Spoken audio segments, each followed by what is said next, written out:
to the Walking with God in Nature podcast. Today we have Marci Murdock with us. I'm excited to have her with us, share her love for nature. And so we'll go ahead and let Marci, if you want to just introduce yourself a little bit, whatever you want to share with us. I am Marci Murdock. I was born and raised in Arizona, and being from Arizona, it's too hot to be in nature. So I didn't gain the love of nature until I moved to Utah in my early 20s, when I was single, just spreading my wings and being here on my own. And then, so I've lived in Utah for, 20 years, 21 years. And I was one of those who never said I'd live in Utah and never say never. I quite enjoy it. I enjoy the mountains and so many different, the seasons is a big thing. Yeah. I'm a mother of 3, oldest being 9, youngest being almost 4. And I get to stay home and be with them.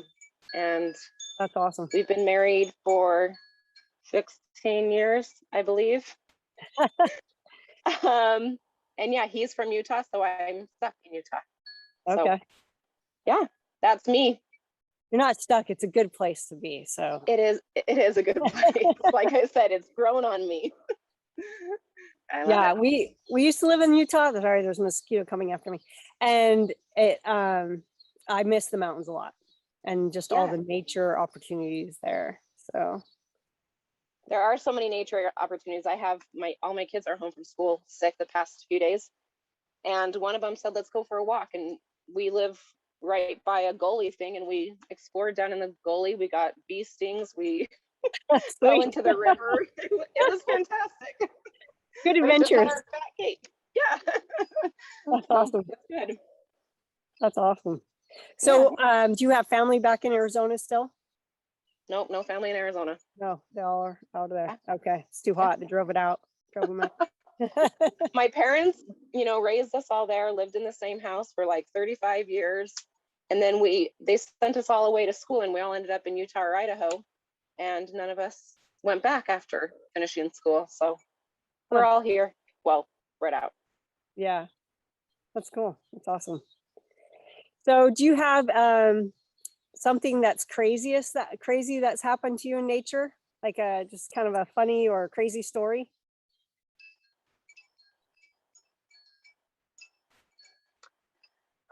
No. I can't think of anything real crazy, right? Okay, so that's one thing I told my husband when I met him was, I grew up in Arizona. I lived there. People ask me, what do you do in Arizona? I'm going to Arizona. What do you do? I'm all, I don't know. We didn't do anything outside. I'm all, you go shopping and go to Scottsdale. But so I said, I want to know Utah, and I want to see Utah, and I want to explore Utah. So for our honeymoon, we just went down south to southern Utah and went to Bryce Canyon. And then from there, I'm all, oh man, southern Utah has it all. So we did a lot of hiking down there. And one 4th of July, we went down there to go rappelling in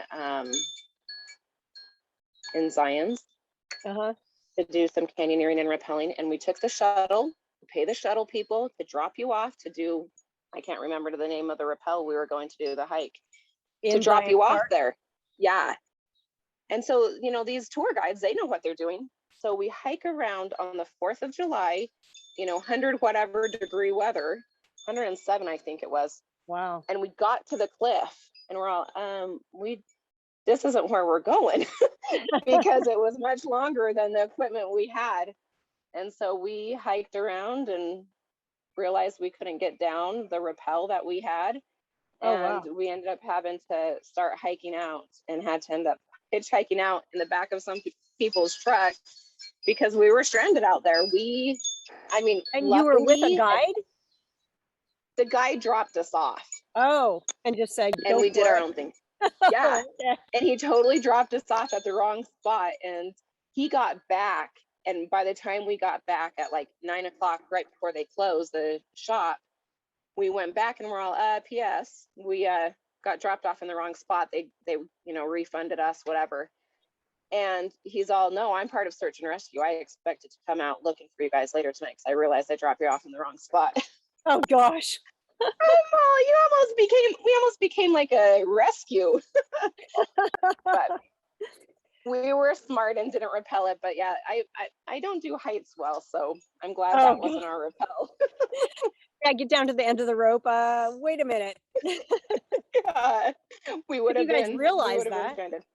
Yeah, because I mean, let's be honest, there's some adventurous people who would have tried to do it and find a cliff to bank on to do the next rappel, but we didn't. So, but it was hot. We were sucking on apple cores because we didn't have enough water. We had depleted our water source. It was crazy. Wow. But an adventure. Yeah, that is an adventure. And it's good you didn't have to be rescued. You're Yes, yes. uh, So yeah, I can't really think of anything too crazy that we've done. I might call that crazy. That unknown adventure there. But yeah, Yeah. Zion's is neat though. I've been there. Yes, It's a neat place. beautiful area. So what kind of things do you do mostly right now out in nature? Most stuff, well, in the spring, summer, I garden. So that's a daily chore. And And then, you mentioned yeah, that your husband got you into that, right? oh my gosh, yes. Okay, like I said, he's born and raised. He had the garden. Phoenix, you can't grow anything but citrus because it's too hot. So I knew nothing about gardening. Our first house, they had a garden spot that was grown over. I'm all, what's this? And he told me, he's all, we should try it. And of course, it sucks you in. It's self-accomplishment, you know, when you get to Yeah. pull your first harvest, you're all, oh my gosh, I grew this. So yeah, got into it. And then now the house we're in, they also had an amazing garden spot with the watering system. So, and then Oh, that's bottling, it's just a full-time job. yeah. But you get your So kids involved. So that's good. it's true. Yeah. I have one son who's a very picky eater who won't eat anything. And I try to plant something that he'll try, like his new try every year. Mm-hmm. And sometimes it works, but yeah, it doesn't. But we do try something new every year, plant something new. Does he help with the gardening of certain things that he thinks he'll like and then try them or? Yeah. Okay. Yeah. So we have them. I mean, they all come out there. Their favorite part is the raspberries. I don't blame them. But yeah, I do have them help me plant every year. And then of course, like when we harvest like the potatoes at the end of the year, they help me. They'll come out and pick tomatoes with me. Let's be honest, I grow a salsa garden. Oh yeah, that's good. And then, So like do you I said, have a few wheat things. that you grow next to that so you can make your tortillas and not quite yet. Or maybe corn. I guess you can make corn maíz tortillas, corn chip. We've never tried to grow corn because the owners we bought our house from said we get raccoons in our yard. And they said the raccoons will just demolish the corn. So we've never tried it, but we probably should sometime and see if they will leave it alone. Huh. Do you see the raccoons in your garden and things, or it's just the corn they come for? It seems like just the corn because, like I said, my raspberries aren't touched by them. I don't know if it's because they're thorny raspberries. And it doesn't seem like they pester much of anything else, but I see their remnants of them because they come in the middle of the night. Oh yeah. So yeah, we just see that they've been there. Yeah. So what, I was looking at my notes. So what do you think the simplest ways are that you find peace in nature? Simplest ways. I'm a huge podcaster, listening to podcasts, constantly have something in my ear, a book, music. Yeah, I've gotten to the point this year, especially, of taking that out and just being in nature.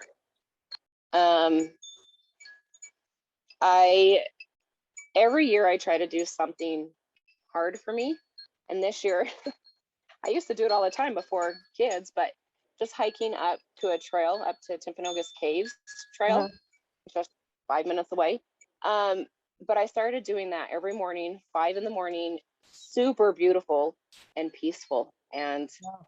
just hearing the birds, the river, it's wonderful. And the first time I went up, I started a podcast, but then I heard the birds and I turned it off. And from then on, I make sure I hike without noise in my ear.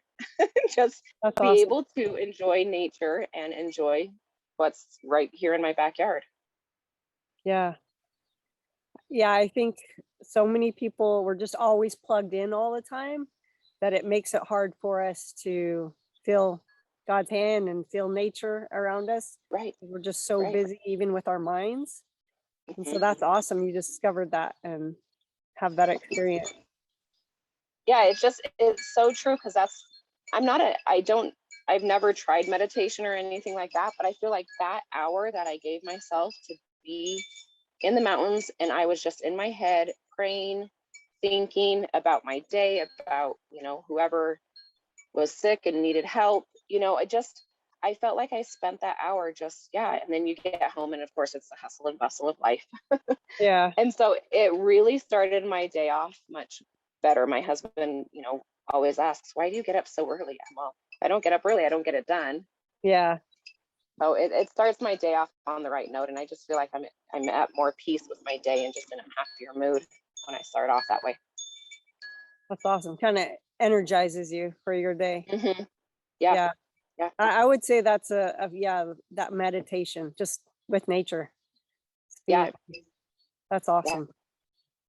So what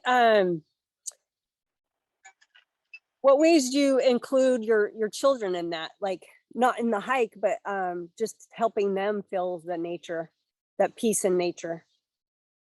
Um, so we're one of those families that when we go camping, we have a trailer.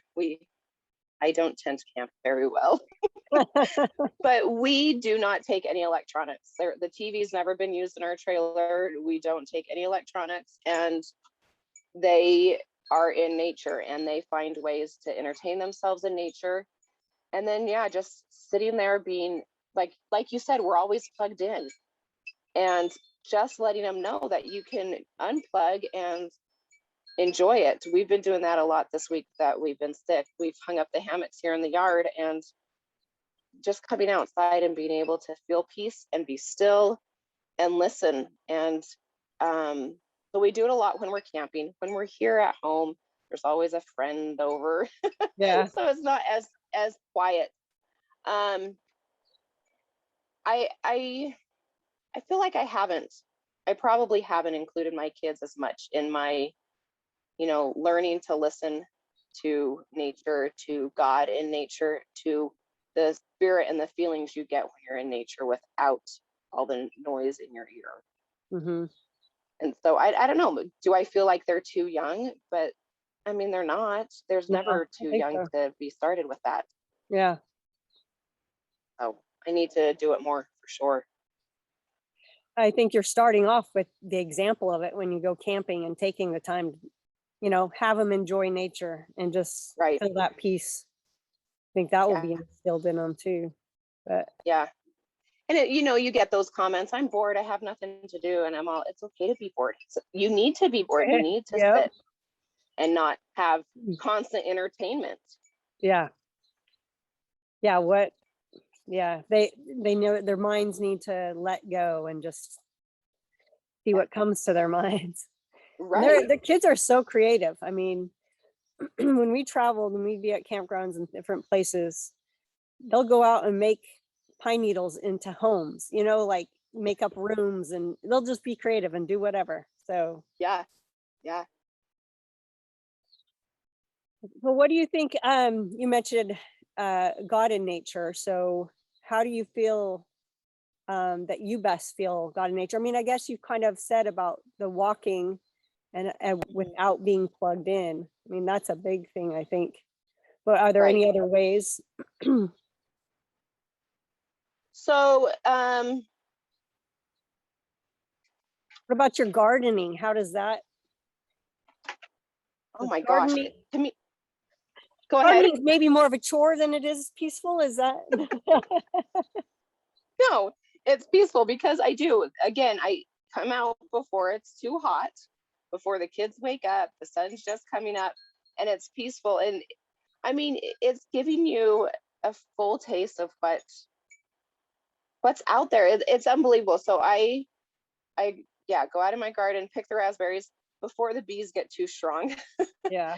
But just to see and hear you hear everything of nature. I'm hearing the river back behind me, my neighbor's horses. It makes you really realize how much God has created, and it's just, we take it for granted, I feel. Yeah. And the knowledge that we have learned to grow the garden, and I mean, yeah, it blows my mind that you can live off the earth. I don't have everything here. But if we had to, I could live off my garden and what I've been able to produce from it, and then store from it. And it's really a blessing to have the knowledge that God's one smart man. He did not just willy-nilly build this earth, and he did make it so we could live off the earth, and it's impressive. Yeah. To think that so much can come from just a little seed. I mean, and then you get so many seeds back to reproduce those, it's just. And that's the thing. Yeah. It's year after year. And I talk to friends who, not knocking Trader Joe's, but go spend hundreds of dollars on Trader Joe's food, organic stuff. And I'm all, yeah, I spent $60 one year, and it reproduces year after year after year. And I haven't mastered planting my own, like, tomato seeds and things like that. My friend down the street does, and I need her to teach me. But it is unbelievable. Like you said, from one little seed, it can just year after year. Yeah, produce. it reminds me of the parable with the sands of the sea. How, I mean, the same thing with our fruit and vegetables, and just from just one tiny seed, you'll get an abundance. So it's never ending if you keep it going. So yeah, my 6-year-old, he was eating an apple when he was like 4. It was 2 years ago. So yeah, he was about 4. Just an apple we had bought from the store, and he got to the seeds, and he's all, "Mom, can we plant these?" I'm all, "Sure." So we planted them in a paper cup in the windowsill, and it grew all winter long. And then in the spring, we planted it out here, and it's taller than me now. It hasn't produced anything, but it's grown, and I hope it produces next year, because just for him to see that he planted that and he could do that, I think that's impressive. Call him old Johnny Appleseed. I know. Wow, that's amazing. It's that tall already. That's awesome. Yeah. I was surprised. Like, this year, it really shot up. That's awesome. Have you gotten any blooms then off of it this year? No, not yet. Okay. Hopefully next year it will. Yeah. That's exciting. That's neat for him. Grown from a little red Solo cup. That's awesome. So what tips can you give, any more tips for the listeners on how they can connect with God through nature? I guess you've kind of said, you've said some great things. So, and that's the thing. I think we all have our own thing. I was talking to a friend about gardening, and she's all, "Oh, I don't garden." I'm all, "Try." But that's fine. That's not her thing. I feel like others, are more into the, how do I get exercise and can be in nature and, go do the hiking. And then I just have others that they take their scriptures out to their patio, and they read their scriptures in the morning and do their little meditation with the hummingbirds around them. So I think we all have to find our own individual thing. We all have different hobbies. We don't all connect the same way. So I feel like, it's a matter of trial and error. I moved to Utah hating winter. I still hate winter, but I don't have any winter sports I like. So I tried a bunch of different sports, and I had to find that, okay, snowshoeing I can do and enjoy nature. But, it's just a matter of trial and error and finding what works for you. Whether it's, like I said, hammock in the yard. Hammocking's gotten big. Is it big out there in Texas? We have hammocks. We like hammocks. It's just Do the there's kids a lot of do bugs and it? heat. There's bugs and heat in East Texas. So True, true. The kids up here, they just take them up the canyon and it's so funny. They're like stacked like bunk beds oh and they yeah. just hang out in hammocks up in the canyon. And, again, I don't care what they're doing up there. They're disconnected from technology and enjoy nature. I think it's a fabulous thing. Yeah, that's awesome. Um, but yeah, I mean, I just think we each have to find our own thing. I'm trying to think of what other things we do in nature besides, you know, people, yeah, it's on the exercise thing. You can, be the cyclist, the runner, but I feel like us as moms, it's a matter of trying to find that time to do it. Yeah. We all have our time and season, and it's not always the same And with I young think kids. you seem to have a good mix of both, of having your alone time out in nature and meditation and things, but you also have time with your kids out in nature. Like you guys go Right. camping and, I see a lot of pictures of you guys out doing things. You're at the splash pads or you're out in the mountains. Yeah. You're doing a lot. So and you're Yeah. in the garden. And I think there's a lot of things, just that peace that being in nature brings. It really does. And like, we don't live too far from our school. We're like 3/4 of a mile away from our school. So I walk home with them. And they're always all, why do we have to walk home? And I think, it's your decompression time before you get home and have to, one, be in front of technology that they're going to be watching TV or whatever. So it gives them a minute to decompress. But then, yeah, it gives them a minute to, I was listening to a podcast the other day, kind of off subject, and can't remember who said it. But they were talking about 5-7 habits of happy people. And they said 20 consecutive minutes outside a day is one of the attributes, one of the habits of happy people. And I'm all, okay, I'm going to force my kids to be outside for 20 minutes a day. I wish we took the time to walk to school, because I do feel like the morning air is just more still and more peaceful. I think they would enjoy getting to school, being in a more peaceful atmosphere that way. Yeah. It can be more crisp too. Wake them up a little bit. I love the fall crisp air. Yeah. So yeah, my one son, my 9-year-old, he just, the past week or two, he's all, Mom, can we bike here? Mom, can we bike there? I'm all, heck yeah, we can bike wherever you want to go. Yeah, we do live in an area that we can bike. We bike to our library, we bike to the grocery store, we bike, to friends' houses all the time. And so we are blessed to live where we live, that we do have access to bike so many places. Yeah.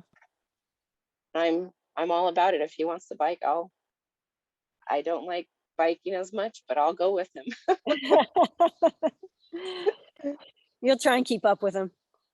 Yeah, keep up with him is the problem.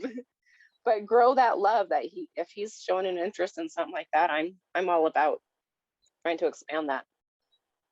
That's awesome.